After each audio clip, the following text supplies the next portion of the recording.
Hola a todos, bienvenidos de nuevo a peinaditos.com. Hoy os traigo un tutorial súper rápido, muy sencillo, que os va a servir para que no os duelan los pendientes cuando vais vestidas de valenciana. Vamos a necesitar simplemente, mirad, unos botoncitos así pequeñitos como los de babero o los de chaquetita de niña pequeña.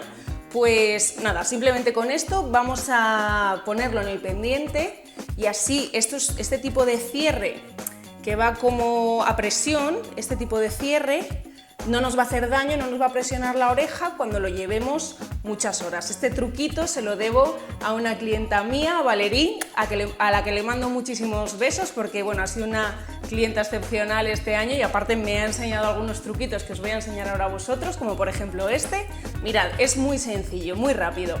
Colocamos el pendiente en la oreja, vamos a pasar el botoncito por la parte del palito del pendiente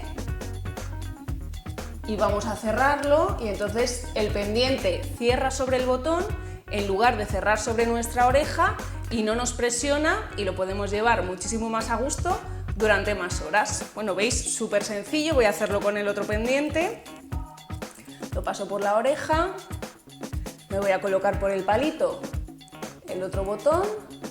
Tiene que ser un botón, si puede ser pues pequeñito mejor para que no se vea.